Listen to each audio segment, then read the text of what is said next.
അപ്പോൾ ആദ്യം തന്നെ നിങ്ങളൊന്ന് ഇൻട്രൊഡ്യൂസ് ചെയ്യാമോ?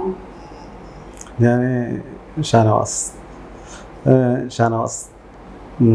മലപ്പുറത്ത് നിന്ന് വരികയാണ്. പിന്നെ എന്താ പറയുക, റിംഗിങ് ലൈഫിലെ ഒരു നെഗറ്റീവ് കഥാപാത്രമായിട്ട് ഉണ്ടായിരുന്ന ഒരാളാണ് ഞാൻ.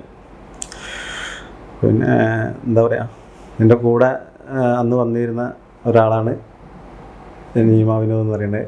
ബാക്കി പറ. ഞാൻ കോഴിക്കോട് നിന്ന് വരുന്ന, എൻ്റെ പേര് നീമ വിനോദ്. റിംഗിങ്ങിലെ സെക്കൻഡ് നായികയായിട്ട് അഭിനയിച്ചു. ഇപ്പം ചെറിയ ചെറിയ ഓരോ വർക്കുകൾ ചെയ്തുകൊണ്ട് മുന്നോട്ട് പോകുന്നു. അപ്പോൾ റിംഗിങ് ലൈഫിൽ നിന്ന് ഷോർട്ട് ഫിലിമിൽ എൻ്റെ ക്യാരക്ടേഴ്സിനെ പറ്റി ഇച്ചിരി കൂടെ പറയാമോ? എൻ്റെ ക്യാരക്ടർ എന്ന് പറഞ്ഞാൽ സെക്കൻഡ് നായിക ആയത് എനിക്കൊരു മോളുണ്ട്. ആ മോള് SLC +2 പാസ്സായിട്ട് അവളെ ഹോസ്റ്റലിൽ നിർത്തി പഠിപ്പിക്കുന്ന ആ ഒരു അവിടുന്ന് കുട്ടി ഫോണിലൂടെ ദുരുപയോഗങ്ങൾ നടത്തിയിട്ട് വരുന്ന ആ ഒരു എന്താ പറയുക, കുട്ടീനെ തന്നെ ഞങ്ങൾക്ക് നഷ്ടപ്പെടുന്ന അവസ്ഥയിലൂടെ ഉള്ള ഒരു ജീവിതമാണ്. ഇതിൻ്റെ ഇടയിൽ പിന്നെ അവരെ നാറ്റിക്കുന്ന ഒരു കഥാപാത്രമായിട്ടാണ് ഞാനതിൽ കയറി വരുന്നത്. വില്ലൻ കഥാപാത്രമാണ് ഈ ഇരിക്കുന്നത്. കാരണം അവരെ മകളെ ആ ഭാവി തന്നെ നാട് മുഴുവൻ അറിയിച്ചിട്ട് അവരാ ഇത് തകർക്കുന്ന ഒരു കഥാപാത്രമായിട്ട്, നെഗറ്റീവ് കഥാപാത്രമായിട്ടാണ് ഞാൻ അതിൽ കയറി വരുന്നത്. അത് എന്നെക്കാൾ കഴിയുന്ന പരമാവധി പിന്നെ എന്താ പറയുക, രണ്ടാളാണ് ഒരുമിച്ച് ഈ ഒരു വർക്കിലേക്കായാലും കാര്യങ്ങളിലേക്കൊക്കെ വന്നത്. ഞങ്ങളെ ഇതിലേക്ക് കൊണ്ടുവന്നതെന്ന് പറയാം മനോഹർ പെരുമ്പാവൂർ എന്ന് പറയുന്ന ഒരു സംവിധാനമാണ് ഞങ്ങളെ ഇതിലേക്ക് കൊണ്ടുവന്നത്. അവിടുന്ന് പിന്നെ ഞങ്ങളെ ഇങ്ങോട്ടേക്ക് എത്തിച്ചത് ഞങ്ങളെ റിംഗിങ് ലൈഫിൻ്റെ ഡയറക്ടർ സുകന്യ മാഡം. കാരണം ഈ യുവാക്കൾ എന്ന് പറഞ്ഞ മൂവിയിൽ ഞങ്ങൾ ഫസ്റ്റ് മുഖം കാണിക്കാൻ വരുമ്പോൾ അതിൻ്റെ സെക്കൻഡ് ഡയറക്ടറായിരുന്നു ഈ സുകന്യ മാഡം. അപ്പോൾ സ്വാഭാവികമായിട്ട് അവിടുന്ന് ഞങ്ങളെ കണ്ടു, നിങ്ങളെ വെച്ചിട്ട് ഞങ്ങൾക്കൊരു ഇങ്ങനെ ഷോർട്ട് ഫിലിം ചെയ്യണമെന്നൊരാഗ്രഹമുണ്ട്, അപ്പോൾ നിങ്ങളെ അതിൽ വരണം, അഭിനയിക്കണം. ഞങ്ങൾ സസ്പെൻസ് ആയിട്ടൊരു കാര്യമുണ്ട്, എന്താണെന്ന് ഞാൻ പറയുന്നില്ല. അപ്പം ഞാൻ എന്താണെന്ന് വെച്ചിട്ടുണ്ടെങ്കിൽ ഞാൻ പറയാന്ന് പറഞ്ഞ് അങ്ങനെ വെച്ച് പിന്നെ ലാസ്റ്റ് പറഞ്ഞു ഞാനത് ഷോർട്ട് ഫിലിം ചെയ്യുന്നുണ്ട്, അല്ലെങ്കിൽ സെക്കൻഡ് നായികയായിട്ട് നിങ്ങളെ സെലക്ട് ചെയ്തിട്ടുണ്ട്. അപ്പോൾ കേട്ടപ്പോൾ ഒരുപാട് സന്തോഷമായി. അപ്പോൾ സ്വാഭാവികമായിട്ടും അതിൽ അങ്ങനെ ഒരു ഇത് വരുമ്പോൾ എന്ന് പറഞ്ഞു കഴിഞ്ഞാൽ ഞങ്ങൾ രണ്ടാളും ഒരുമിച്ച് വന്നതാണ് ഈ ഒരു യുവാക്കൾ എന്ന് പറഞ്ഞ മൂവിയിലേക്ക്. അപ്പോൾ സ്വാഭാവികം അങ്ങനെ നീമേനെ വിളിച്ചപ്പോൾ എന്നോട് പറഞ്ഞു, നിനക്കും അതിലൊരു റോളുണ്ട്, നീ നെഗറ്റീവ് ഇങ്ങനെ ഒരു കഥാപാത്രം നീ ചെയ്യണം, നീ ചെയ്യുമ്പോൾ അത് ശരിയാകും എന്ന് പറഞ്ഞിട്ട് തന്നെ. ഞങ്ങൾക്കെന്ന് പറഞ്ഞാൽ ഈ ക്യാമറേൻ്റെ മുന്നിൽ നിന്നിട്ടുള്ളൊരു വലിയൊരു എക്സ്പീരിയൻസോ കാര്യങ്ങളോ ഇല്ലായിരുന്നു. പക്ഷെ ഞങ്ങൾ ഇത്രയും ധൈര്യം തന്ന് ഞങ്ങളെ ഈ ഒരു ക്യാമറേൻ്റെ മുന്നിലേക്ക് എത്തിച്ചത് സുകന്യ മാഡം തന്നെയാണ്. ആ ഒരു ഇത് തന്നത് സുകന്യ മാഡം എന്ന് പറയുന്നത്.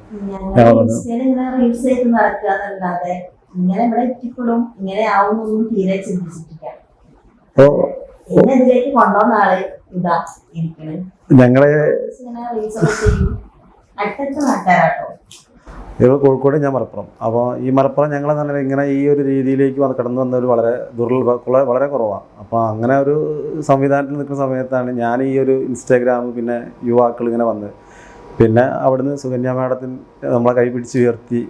ആ ഉയർച്ചെന്ന് പിന്നെ അന്ന് നമുക്ക് സുകന്യ മാഡം തന്ന ഒരു ഉപദേശമുണ്ട്. കാരണം ഞാൻ നിങ്ങൾക്കൊരു ചവിട്ടുപടിയാണ്, അത് ഞാൻ നിങ്ങൾക്ക് ഇട്ട് തരുന്നു, നിങ്ങൾ അതിലൂടെ കയറി പോകണം. അത് നിങ്ങളെ ഉന്മേഷം പോലെ മുന്നോട്ടുള്ള യാത്ര.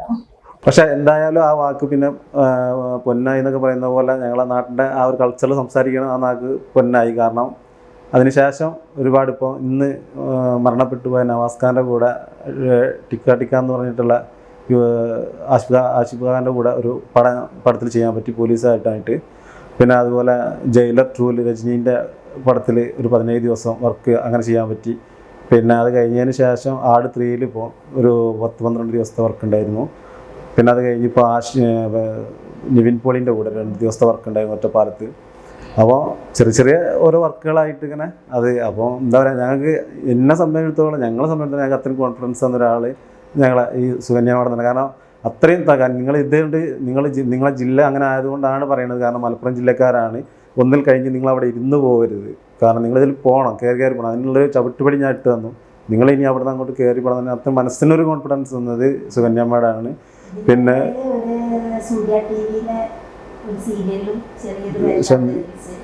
സ്വയംവര പന്തൽ എന്ന് പറഞ്ഞിട്ട് അതിലും ഞങ്ങൾ ഒരുമിച്ചായിരുന്നു.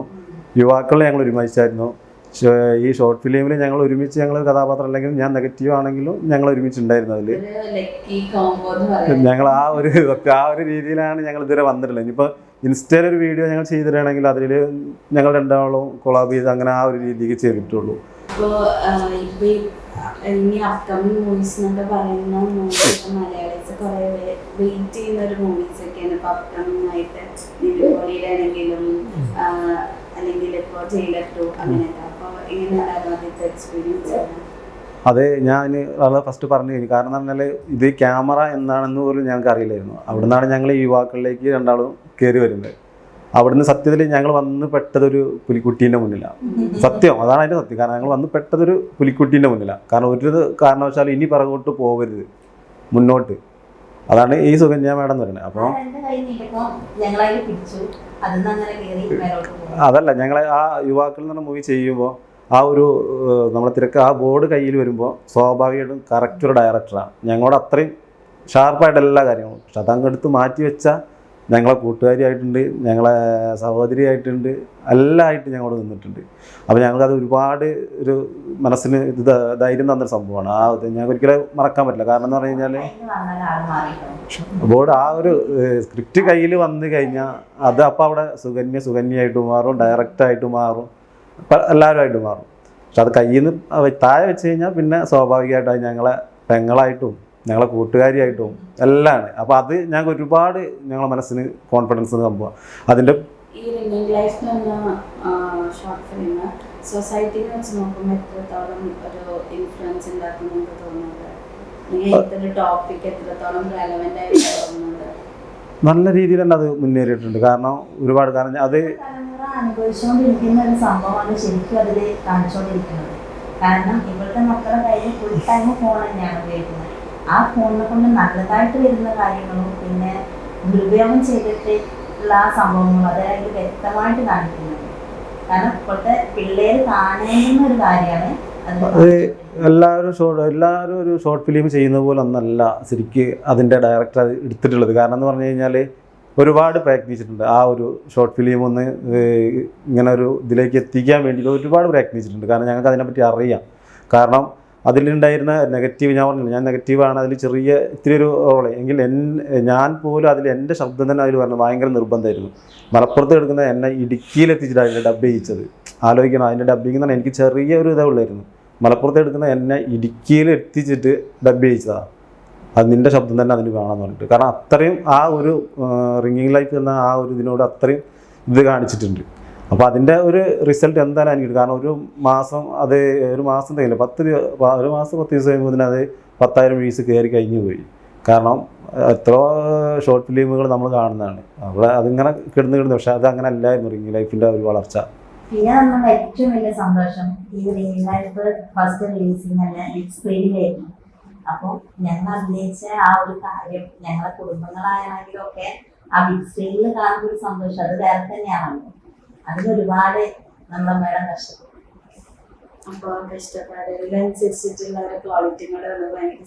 സന്തോഷം ഒരുപാട്. കാരണം അതിനിപ്പോൾ ഈ അടുത്തതായിട്ടൊരു 5 അവാർഡ് അത് വാങ്ങിക്കാൻ എല്ലാം അഭിനയിച്ച ഓരോരുത്തർക്കായിട്ട് 5 അവാർഡുകൾ അത് വാങ്ങിച്ചു.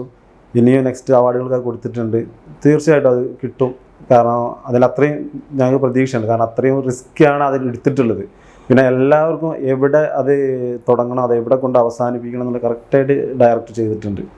ഒരു കുറവും വരുത്തിയിട്ടില്ല. അപ്പോൾ അതുകൊണ്ട് ഇനിയും അത് മുന്നോട്ട് തന്നെയാണ് അതിൻ്റെ ചൈത്രയാത്ര. പിന്നെ ബാക്കിയുള്ള ഞങ്ങൾക്ക് ഞങ്ങളുടെ ഡയറക്ടറോടാണ് ചോദിക്കാനുള്ളത്, ഞങ്ങളെ ആ ഒരു ഇതെങ്ങനെ ഉണ്ടായിരുന്നു എന്നുള്ളത്. അത് നിങ്ങൾ പിന്നെ സമയം കിട്ടുമ്പോൾ ചോദിച്ചോളൂ ഞങ്ങളെ അതെങ്ങനെ ഉണ്ടായിരുന്നു എന്നുള്ളത്.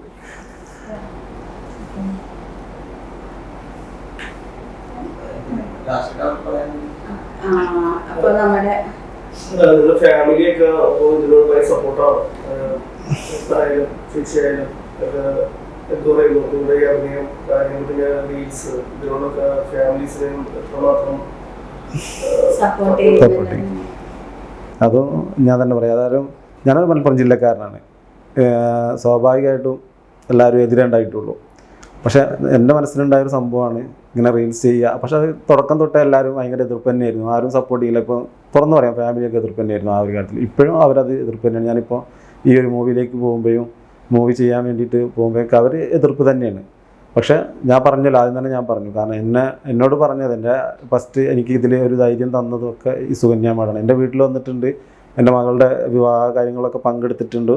അപ്പോൾ അവിടെ നിന്നൊക്കെ എനിക്ക് തന്ന ഒരു ഇതാണ്, നീ ഇതിൽ ഒതുങ്ങിക്കൂടേണ്ട ആളല്ല, നീ ഇവിടെ ഒതുങ്ങേണ്ട ആളല്ല, നീ പോകണം, ഞാൻ നിനക്കൊരു പടി ഇട്ട് തന്നു, നീ അതിലൂടെ കയറി പോകണം. ആ പടി കയറി ഞാൻ പോകുന്നുണ്ട്. കാരണം അതിന് ശേഷം ഞാൻ ഒരു 6-7 പടം ഞാൻ ചെറിയ റോളുകളാണെങ്കിലും ഞാൻ ചെയ്തു. അതിലും മലയാളത്തിലെ ഒട്ടുമിക്ക നടന്മാരുടെ കൂടെ തന്നെ ജയസൂര്യ, ആട്3 ജയസൂര്യൻ്റെ കൂടെ ചെയ്തു, പിന്നെ നിവിൻ പോളിൻ്റെ കൂടെ ചെയ്തു.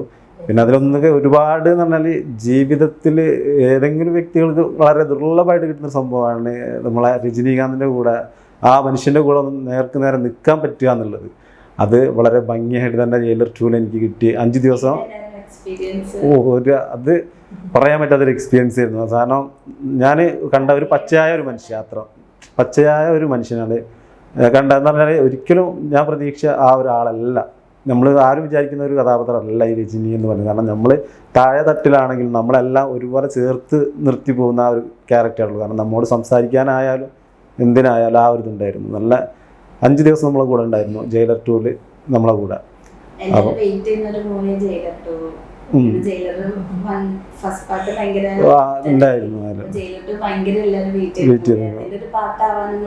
പറ്റിയല്ലോ, ഒരുപാട് സന്തോഷമുണ്ട്.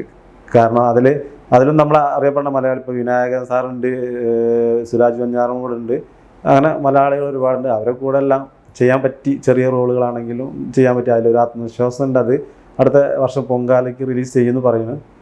പിന്നെ ഞാൻ പറഞ്ഞല്ലോ, ഇതുപോലെ ഇപ്പോൾ ഈ ആഷിഫ് അലീൻ്റെ കൂടെ ടിക്കാരിക്കാനായാലും പോലീസ് വേഷമായിരുന്നു. അതിൽ നവാസ്ക ആയിരുന്നു, നവാസ്ക ആഷിഫ് അലിക്കൊക്കെ ആയിരുന്നു. ഇപ്പോൾ നവാസ്ക ഇന്നലെ നമ്മളെ വിട്ട് പിരിഞ്ഞു പോയി. അത് എന്നെ സംബന്ധിച്ചിടത്തോളം എനിക്ക് ഭയങ്കര ഒരു ഇതായ സംഭവമായിരുന്നു. ഇന്നലെ രാത്രി ഇവിടെ എത്തിയത് തന്നെ ഭയങ്കര ഇതായിട്ട് അവിടെ എത്തിയത് തന്നെ. രാത്രി ഇങ്ങോട്ട് വരാൻ പുറപ്പെടുമ്പോൾ ആ സംഭവം അറിയുന്നത്. കാരണം ഞങ്ങൾ സംസാരിച്ചിട്ടുണ്ട്, ഞങ്ങൾ ഒരുമിച്ച് സെൽഫി എടുത്തിട്ടുണ്ട്, ഞങ്ങൾ അത്രയും കമ്പനിയായ ആ സെറ്റിൽ. അപ്പോൾ അങ്ങനെ ഒരു വാർത്ത പെട്ടെന്ന് വന്നപ്പോഴേ ഒരു താങ്ങാൻ പറ്റാത്തൊരു വിഷയം. പിന്നെ കൂടെ പൊക്കിക്കൊണ്ടുവരാൻ ഇവിടെ ഉള്ളത് കൊണ്ട് ഇവിടെ എത്തിപ്പെട്ടു. കാരണം ഞാൻ എവിടെ പോവുകയാണെങ്കിലും ഇവള് എൻ്റെ കൂടെ ഉണ്ടാവാറുണ്ട്. ഇവളും വിനാട്ടവള. അപ്പോൾ അവരുണ്ടാകുമ്പോൾ എനിക്കൊരു ആത്മവിശ്വാസം എവിടെയും പോകാൻ. അപ്പോൾ എൻ്റെ കൂടെ ഉണ്ടായിട്ടുണ്ട്. പിന്നെ ഇപ്പോൾ സ്വാഭാവികമായിട്ട് ജയിലർ 2 വരെ എൻ്റെ കൂടെ ഉണ്ടായിരുന്നു. അത് കഴിഞ്ഞ ശേഷം വീട്ടിലെ ഭർത്താവിന് ചെറിയൊരു സുഖമില്ലായ്മകൾ കൊണ്ട് നിൽക്കുകയാണ്.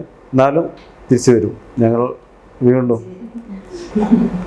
ചെറിയൊരു ബുദ്ധിമുട്ട് കാരണം കുറച്ചായി ഞാൻ നിർത്തി വെച്ചിട്ടുണ്ട്. തിരിച്ചു വരണം എന്നുള്ള ആ ഒരു പ്രതീക്ഷയിലാണ് മുന്നോട്ട് പോകുന്നത്. പിന്നെ ജയിലർ 2 ഞാൻ ഒരു ദിവസം പോയി, പിറ്റേ ദിവസം എനിക്ക് പോകാൻ പറ്റില്ല. അപ്പോൾ പിന്നെ ഹസ്ബൻഡിന് സുഖമില്ലാതെ അങ്ങനെ പ്രശ്നമായത് കൊണ്ട് നിർത്തി വെച്ചു. ഇപ്പോൾ ആട്3 ഉണ്ടായിരുന്നത് ഇതാ ഇപ്പം പറഞ്ഞ എല്ലാ ഇതും അല്ല, ഞാൻ പോകുന്നതിലേക്കൊക്കെ ഞാനൊരു ഇത് കൊടുത്തിട്ടുണ്ട്.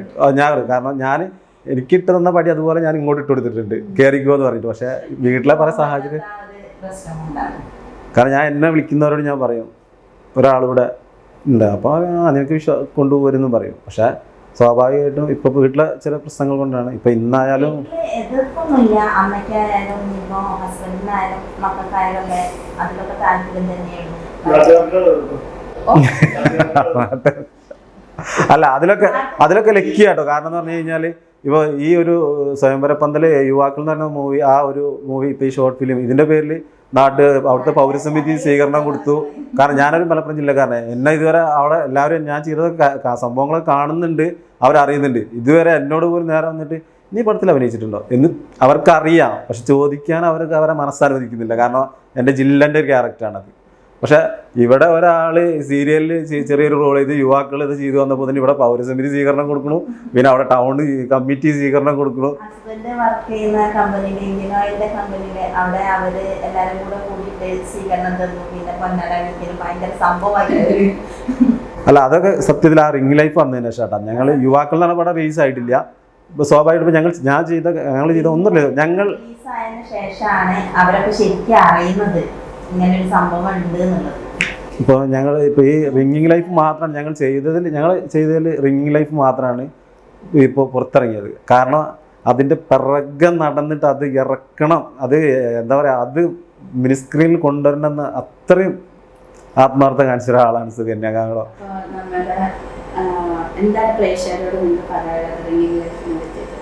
റിംഗിങ് ലൈഫിനെ പറ്റി പറയാൻ റിംഗിങ് ലൈഫ് എന്താ പറയുക, ഒരു അത്രയും അത്രയും ഇതെടുത്തിട്ട് ചെയ്തൊരു ഷോർട്ട് ഫിലിമാണ് അത്. ഇനി അമ്മമാരും അച്ഛന്മാരും കണ്ടിരിക്കേണ്ട ഒരു പടമാണ്. കാരണം ഇപ്പൊ ഏതൊരു മക്കൾക്കായാലും ഫോണ് വേണമെന്നുള്ള വാശിയാണ്. അപ്പം എത്ര പൈസ കടം മേടിച്ചിട്ടാണെങ്കിലും അത് മക്കൾക്ക് നിറവേറ്റി കൊടുക്കും. അതായത് ഇപ്പൊ സാധാ ആൻഡ്രോയിഡ് ഫോണൊന്നും പോരാ, ഐഫോണിലേക്ക് മക്കളെ എല്ലാവരും തിരിച്ചത് അതുവരെ നിറവേറ്റി കൊടുക്കും. പക്ഷെ അച്ഛൻ്റെ അമ്മൻ്റെ കഷ്ടപ്പാട് എന്താണെന്നുള്ളത് മക്കൾ മനസ്സിലാക്കുന്നില്ല. അല്ല, അതിൽ നമ്മൾ ഡയറക്റ്റ് അതിലൊരു കളക്ടറായിട്ടാണ് അതിൽ വരുന്നത്. അപ്പോൾ നമ്മൾ കറക്റ്റ് അതിന് ഒരു ഇത് കൊടുക്കുന്നുണ്ട്. മൊബൈൽ ഫോൺ നല്ലതിനാണോ? അല്ല നമ്മൾ ഉപയോഗിക്കുന്നത് അല്ലാതെ ഉപയോഗിക്കുന്ന ആ രീതിയാണ് അതിനെ മാറ്റിയെടുക്കുക. അത് അതിൻ്റെ ആ ഒരു റിംഗ് ലൈഫ് എന്ന് പറയുന്നതിൻ്റെ ആ കഥയിലെ ഒരു കറക്റ്റ് ഒരു പോയിന്റാണ് അവർക്ക്.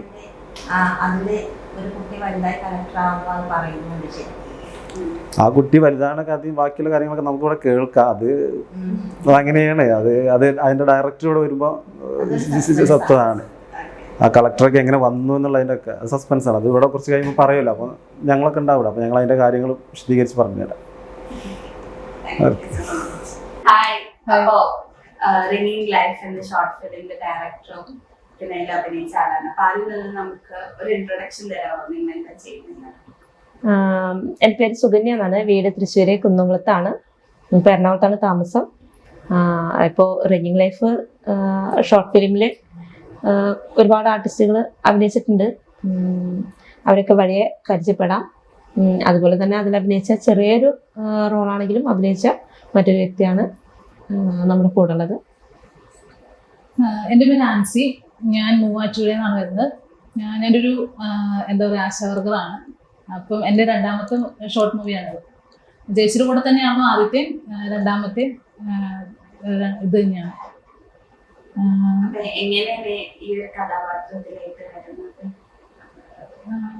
മേഡം വിളിച്ചിട്ട് എന്നോട് പറഞ്ഞു ചെറിയൊരു ഭാഗം ഇട്ടിട്ട് എന്നോട് പറഞ്ഞു അതൊന്ന് ചെയ്ത് കാണിക്കാവോ എന്ന് ചോദിച്ചു. അപ്പൊ ഞാൻ പറഞ്ഞു നോക്കാം. കാരണം വെച്ചാൽ ഞാൻ അങ്ങനെ ചെയ്തിട്ടില്ല, അതുകൊണ്ട് ഞാൻ ഒന്ന് ശ്രമിച്ചു നോക്കാമെന്ന് പറഞ്ഞ് അങ്ങനെ ശ്രമിച്ചു. ഇട്ട് കൊടുത്ത് കഴിഞ്ഞപ്പോൾ എന്നോട് പറഞ്ഞു എടി ഓക്കെ നമുക്ക് എടുക്കാറോ, ഓക്കെ ഞാൻ സെലക്ട് ചെയ്തു, നീ വായോ എന്ന് പറഞ്ഞു. ആക്ച്വലി ആ സംഭവം എങ്ങനെയാന്ന് വെച്ചാൽ ഞങ്ങൾക്ക് വേറൊരു സംഘടന ഉണ്ടായിരുന്നു. ഒരു സപ്പോർട്ടിങ് ആക്ടേഴ്സിന്റെ ഒരു ഗ്രൂപ്പ് തന്നെ ഉണ്ടായിരുന്നു. അപ്പൊ അതിലെ ആർട്ടിസ്റ്റുകൾക്ക് എല്ലാവർക്കും ഓരോ ചെറിയൊരു തീം ഇട്ട് കൊടുക്കും.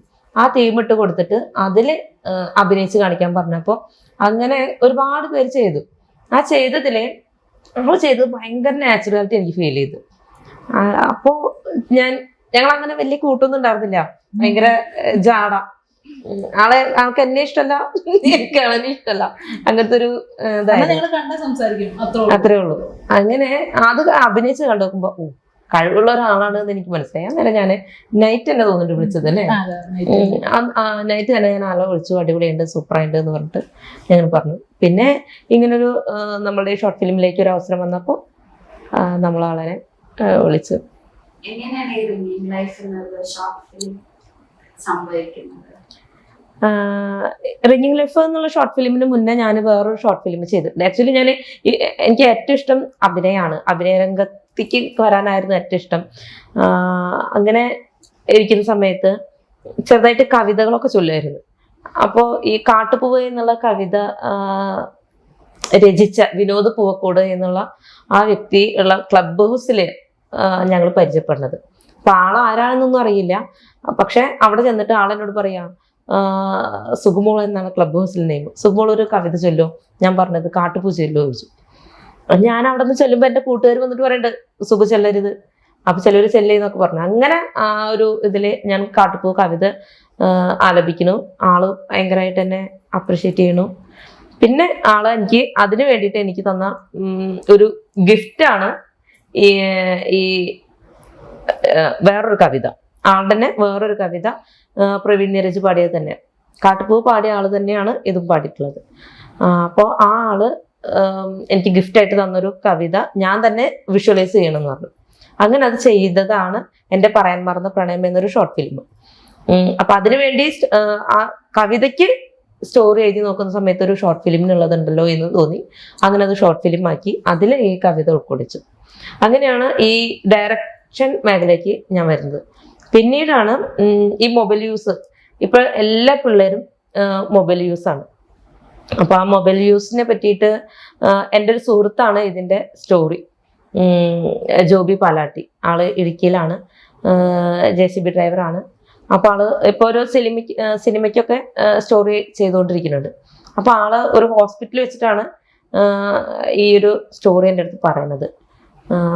കൊള്ളാം, ജസ്റ്റ് ഒരു ത്രെഡ് മാത്രമേ തന്നുള്ളൂ, കൊള്ളാമെന്ന് പറഞ്ഞു. പിന്നെ ആളത് സ്ക്രിപ്റ്റാക്കി കയ്യിൽ തന്നു. അങ്ങനെ ഇത് റിംഗിങ് ലൈഫായിട്ട് മാറുന്നത്. മോളെ എന്ന് പറഞ്ഞിട്ട് എന്നെ ഉന്തി പറഞ്ഞ് ഒരു ധൈര്യം തന്നിട്ട് പറഞ്ഞയക്കുന്നത്. അവിടുത്തെ ഡ്രൈവേഴ്സ് ഉണ്ടായിരുന്നു 2 പിള്ളേർ, അഫ്സലെ അജ്മലെ എന്നോ അങ്ങനെ എന്തോ പേരായിട്ടുള്ള പേര്, ഒരാളുടെ പേര് ഞാൻ മറന്നു, അഫ്സലെ അസ്ലം. അപ്പോൾ അവർ ഞാൻ റീൽസ് എപ്പോഴും ചെയ്യും, റീൽസ് ചെയ്യുന്നത് കണ്ടിട്ട് ചേച്ചി ഇങ്ങനെ റീൽസൊക്കെ ചെയ്യണമല്ലേ, സിനിമയ്ക്ക് അവസരം കിട്ടിയാൽ പോകും എന്ന് പറഞ്ഞു. അങ്ങനെ അവരാണ് എനിക്കൊരു അവസരം വാങ്ങിച്ചു തരുന്നത്. ഒന്ന് ക്രൗഡ് വർക്കാണ് കേട്ടോ, ആദ്യമായിട്ട് പോയത് ക്രൗഡ് വർക്കാണ്. അത് എതിരെയാണോ അങ്ങനെ ഏതോ ഒരു മൂവിയുടെ ക്രൗഡ് വർക്കിനാണ് ആദ്യം പോയത്. അപ്പോൾ നമുക്കറിയില്ല. അവിടെ ചെന്നിട്ട് ഒരു സജാദ് എന്ന് പറഞ്ഞ ആളെ കണ്ടാൽ മതി എന്ന് പറഞ്ഞു. അങ്ങനെ ഞാൻ അവിടെ ചെന്നിട്ട് ആളെന്നെ ആദ്യമായിട്ട് കാണും. പിന്നെ അവിടെ നിന്ന് പോന്നു. പിന്നെ ആളെന്നെ വിളിക്കും. ബാക്കി എല്ലാവരും അവസരം ചോദിച്ചിട്ട് വിളിക്കും, നീ മാത്രം വിളിക്കുന്നില്ല. എനിക്കറിയില്ല വിളിച്ചാൽ അവസരം കിട്ടുള്ളൂ എന്നുള്ളത് എനിക്കറിയണ്ടായിരുന്നില്ല. അപ്പോൾ പിന്നെ അങ്ങനെ ഇടയ്ക്ക് അവസരം ഉണ്ടെന്ന് എനിക്ക് പറഞ്ഞാൽ മതി എന്ന് പറഞ്ഞു. പിന്നെ ഒരു ക്രൗഡ് വർക്കിനാണ് ആദ്യം ഇങ്ങനെ പോയി തുടങ്ങിയത്. പിന്നെ അവിടെ നിന്ന് ഷോർട്ട് ഫിലിം ഒരു 6 ഷോർട്ട് ഫിലിമിൽ ഹീറോയിനായിട്ട് ചെയ്തിട്ടുണ്ട്. ഞാനിപ്പോഴും ആദ്യമായിട്ട് ഹീറോയിനായിട്ട് അഭിനയിച്ച ഷോർട്ട് ഫിലിം ഇപ്പോഴും ഇറങ്ങിയിട്ടില്ല. ഇപ്പോൾ റിംഗ് ലൈഫിൻ്റെ സ്റ്റോറി തന്നിട്ടുള്ള ജോബി പാലാട്ടിയാണ് അതിൻ്റെ ആ ഷോർട്ട് ഫിലിമിൻ്റെ സ്റ്റോറിയും ആൾ തന്നെയാണ്, അതിലെ ഹീറോ ആൾ തന്നെയാണ്. പക്ഷെ അത് ഇതേവരെ ഇറങ്ങിയിട്ടില്ല കേട്ടോ. പക്ഷെ ഇറങ്ങിയിട്ടില്ല, ഇതേവരെ ഇറങ്ങിയിട്ടില്ല. ഒരു 3-4 വർഷമായി. അതെന്തോ എനിക്കറിയില്ല അതെന്താ ഇറങ്ങാത്തത് എന്നുള്ളത്. അത് അതിൻ്റെ ഡയറക്ടറും പിന്നെ അവർ കുറച്ച് പേരെല്ലാവരും കൂടി ഫണ്ട് എടുത്തിട്ടൊക്കെ ചെയ്താൽ തോന്നുന്നുണ്ട്. ഇനിയിപ്പോൾ അത് ഇറങ്ങൂല്ലേ എന്നുള്ളത് അറിയില്ല. പക്ഷെ അതിന് ശേഷം ചെയ്തിട്ടുള്ള 6 ഷോർട്ട് ഫിലിമുകളും റിലീസ് ചെയ്ത്. അപ്പോൾ ഈ പൊതുവെ ഈ ഒരു റിംഗിങ് ലൈഫ് കാണിക്കുന്നത് ഒരു യങ്സ്റ്റർ, ഒരു 10 ജനറേഷനിലുള്ള ഒരു കുട്ടിയുടെ മൊബൈൽ യൂസ്, അത് നെഗറ്റീവായിട്ടും പോസിറ്റീവായിട്ടും അയക്കുന്നത്. അപ്പൊ ആ ഒരു ടോപ്പിക്ക് എത്രത്തോളം നമ്മുടെ യങ്സ്റ്റേഴ്സിനെ ഇൻഫ്ലുവൻസ് ചെയ്യിക്കുന്നതെന്ന് എനിക്ക് തോന്നുന്നത്? തീർച്ചയായും ഇത് ഇപ്പോഴത്തെ കുട്ടികൾ ഇപ്പോൾ നമ്മുടെ ലോക്ക്ഡൗണിന് ശേഷമാണ് ഓൺലൈൻ ക്ലാസ് വന്നത്. ഈ ഓൺലൈൻ ക്ലാസ് വന്നേ പിന്നെ എൻ്റെ അനുഭവത്തിലും ഞാൻ ഓൺ വോയിസ് വീഡിയോസൊക്കെ ചെയ്യുന്നത് കൊണ്ട് ഓരോ കുട്ടികളാണെങ്കിലും പാരൻസ് ആണെങ്കിലും എനിക്ക് മെസ്സേജ് അയച്ചു ചോദിക്കും, മാഡം അത് അങ്ങനെയാണ് ഇങ്ങനെയാണ്. ഇപ്പോൾ വീട്ടിൽ എന്തെങ്കിലും ഇഷ്യൂസ് ഉണ്ടെന്നുണ്ടെങ്കിൽ ഞാൻ മുന്നൊക്കെ ഇതേപോലെ ഈ അടുത്തുള്ളവർക്കാണെന്നുണ്ടെങ്കിലും എന്തെങ്കിലുമൊക്കെ ഒരു പ്രശ്നം വരുമ്പോൾ ഓടിച്ചെന്ന് ഇടപെടുന്ന ഒരു ക്യാരക്ടറാണ് എൻ്റെ. അപ്പോൾ അവർ ഇങ്ങനെ മെസ്സേജൊക്കെ അയച്ചു ചോദിക്കാറുണ്ട്. പക്ഷേ അത് വെച്ചിട്ട് എനിക്കറിയാവുന്ന ഒരു കാര്യമാണ്, ഇപ്പോഴത്തെ കുട്ടികൾ മൊബൈൽ യൂസ് ചെയ്യുന്നത് എന്ന് പറഞ്ഞു കഴിഞ്ഞാൽ നല്ലതിനും നമ്മൾ മൊബൈല് നല്ലതാണോ ആണ്, അന്ന് ചീത്തയാണോ അതുമാണ്. നമ്മൾ ഉപയോഗിക്കുന്ന രീതിയാണ് മൊബൈൽ നല്ലതാണോ ചീത്തയാണോ എന്നുള്ളത്. മൊബൈൽ എന്നല്ല, ഏതൊരു മേഖല എടുക്കുകയാണെങ്കിലും ഏതൊരു ജോലി എടുക്കുകയാണെങ്കിലും അതിന് എപ്പോഴും 2 വശങ്ങളുണ്ട്, നല്ല വശമുണ്ട് ചീത്ത വശമുണ്ട്. അങ്ങനെ ആ നല്ല വശം മൊബൈലിലൂടെ നല്ല വശം ഉപയോഗിക്കുന്ന ആള് പഠിച്ച് ഓൺലൈൻ വഴി തന്നെ പഠിച്ച് നല്ല നിലയിലെത്തുന്നു. ഈ കുട്ടിയാണെങ്കിൽ ഈ ഫേസ്ബുക്ക് അതൊക്കെ വഴി, ഇപ്പൊ ഫേസ്ബുക്ക് ഇൻസ്റ്റ ഇതൊക്കെ ഇതിലെല്ലാത്തിലും ഓപ്ഷൻസ് ഉണ്ട്. കോൾ ചെയ്യാനാണെങ്കിലും വീഡിയോ കോള് മെസ്സേജിങ് എല്ലാത്തിനും ഇതുള്ള ഇതാണ്. അപ്പോൾ അതിലൂടെ ഫേസ്ബുക്കിലൂടെ പരിചയപ്പെട്ട് അവർ വീഡിയോ കോളും ചാറ്റിങ്ങും കാര്യങ്ങളും അത് പബ്ലിക് ആവുകയാണ്. അങ്ങനെ ആ ഒരു സിറ്റുവേഷനില് ഇപ്പോഴത്തെ കുട്ടികൾ ഓൺലൈൻ ക്ലാസ് എന്ന് പറഞ്ഞു കഴിഞ്ഞാൽ ക്ലാസ്സിലാണ്, റൂം അടച്ചിട്ട് മോള് പഠിക്കുക അല്ലെങ്കിൽ മോൻ പഠിക്കുക, ഇതാണ് എല്ലാ രക്ഷിതാക്കളും ചിന്തിക്കുന്നത്. പക്ഷെ അവരവിടെ എന്ത് കാണിക്കുന്നു എന്ന് ഇവരറിയുന്നില്ല. അത് കറക്റ്റായിട്ട് ഈ റിംഗിങ് ലൈഫിൽ തുറന്ന് കാണിക്കുന്നുണ്ട്. എന്നുവെച്ചാൽ ഒരാൾ പഠിച്ചുകൊണ്ടിരിക്കണം, ഒരാൾ മൊബൈലിൽ നോക്കിയിട്ട് ചാറ്റ് ചെയ്തുകൊണ്ടിരിക്കണം, അവസാനം വീഡിയോ കോള്, അങ്ങനെ ആ ഒരു സംഭവം പബ്ലിക്കിന്റെ മുന്നിൽ എത്തിപ്പെടുക. അപ്പൊ പിന്നെ അത് പബ്ലിക്കിന്റെ മുന്നിൽ എത്തിപ്പെടുക എന്ന് മാത്രമല്ല, രക്ഷിതാക്കളും അത് കാണേണ്ട ഒരു അവസ്ഥ വരിക. സ്വന്തം മകളുടെ ഇത്തരം ഒരു കാര്യം രക്ഷിതാക്കൾ കാണേണ്ട ഒരു അവസ്ഥ എന്ന് പറഞ്ഞാൽ ഭയങ്കര നമുക്ക് ഊഹിക്കാവുന്നതിലപ്പുറമാണ് ആ ഒരു കാര്യം പറയുന്നത്. അപ്പോൾ അങ്ങനെ രക്ഷിതാക്കളുടെ ആ ഒരു വിഷമം, അവരിനെ എങ്ങനെ ഈ സമൂഹത്തിൽ ജീവിക്കും എന്നുള്ളതും, അങ്ങനെ അതിൽ അവര് ഇപ്പൊ ഓൾറെഡി റിംഗ് ലൈഫ് ഇറങ്ങിക്കഴിഞ്ഞു എങ്കിലും അതിൽ അവർ മരിക്കുകയാണ്. അതിൻ്റെ ആ ഒരു ഇതിലും ഈ സ്നേഹിച്ച ആ ഒരു വ്യക്തി ഈ പെൺകുട്ടിയെ ചതിച്ചു എന്നുള്ളതും എല്ലാം കൂടിയപ്പോൾ ഈ പെൺകുട്ടി മെന്റലി ഡിപ്രഷൻ ആവുകയാണ്. അങ്ങനെ ആ കുട്ടി നന്നായി പഠിച്ചിരുന്ന കുട്ടിയാണ്. ആ കുട്ടിയുടെ കരിയർ അതോടെ അവസാനിച്ച് നശിക്കുകയാണ്.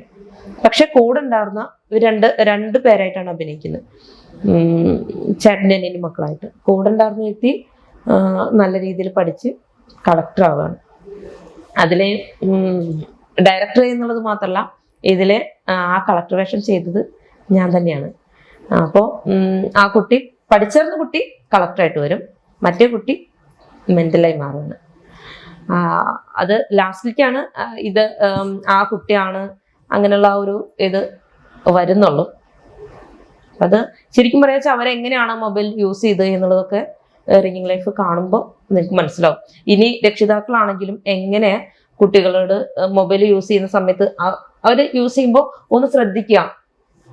അത് ആണ് ഇപ്പോൾ പബ്ലിക്കിന് നമ്മൾ റിംഗ് ലൈഫ് കൊടുക്കുന്ന ഒരു ഇൻഫർമേഷൻ, ഒരു അവയർനെസ്.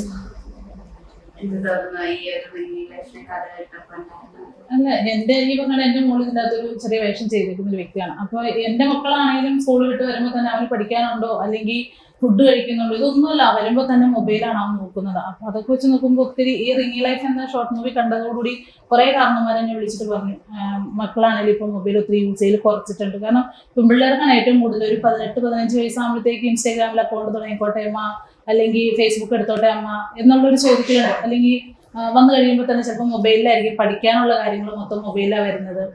അപ്പൊ മൊബൈൽ എടുത്തോട്ടെ എന്ന് ചോദിച്ചിട്ടുണ്ടെങ്കിൽ പല കാരണന്മാരും ഇതുണ്ട്. പക്ഷെ എന്തോ ഈ റിംഗ് ലൈഫ് എന്ന ഷോർട്ട് മൂവി ഇറങ്ങിയവരോട് കുറെ കാരണന്മാർ എന്നെ വിളിച്ച് പറഞ്ഞു കേട്ടോ, ഒത്തിരി മാറ്റങ്ങൾ പിള്ളേർക്ക് വന്നിട്ടുണ്ട്. കാരണം പിള്ളേരിന്ന് കണ്ടു, അത് കൂടുതലും പെൺപിള്ളേരാണെങ്കിലും ഇരുന്ന് കാണാനുള്ളൊരു മനസ്സ് കാണിച്ചു. അത് പക്ഷെ നമ്മളുടെ ഇവിടെ വെച്ചാൽ പഴയ കാലത്തില്ല. ഇപ്പൊ ഈ നേരത്തെ പറഞ്ഞ പോലെ തന്നെ കൊറോണയ്ക്ക് ശേഷം എല്ലാം ഡിജിറ്റലായി. അപ്പൊ ഒബ്വിയസ്ലി ഫോൺ യൂസ് ചെയ്യേണ്ടതുണ്ട്.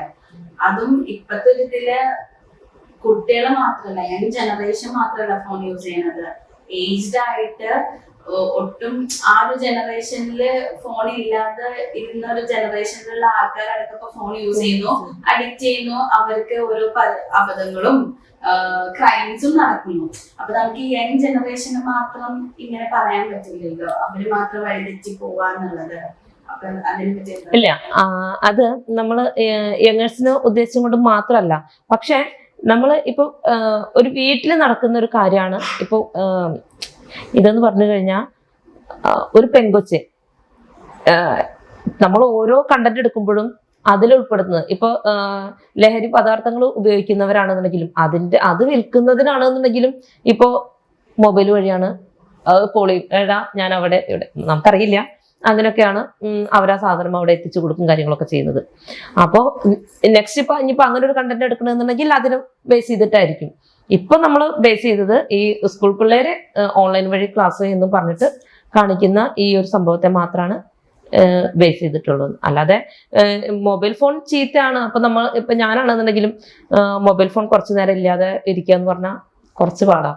പക്ഷെ നമ്മൾ അതിൽ വ്യക്തമായിട്ട് പറയുന്നുണ്ട്, മൊബൈൽ ഫോൺ നല്ലതാണോ അല്ല, എന്നാ ചീത്തയാണോ അതും അല്ല, നമ്മൾ ഉപയോഗിക്കുന്ന രീതിയാണ് അത് നല്ലതാണോ ചീത്തയാണോ എന്ന് തീരുമാനിക്കുന്നത്.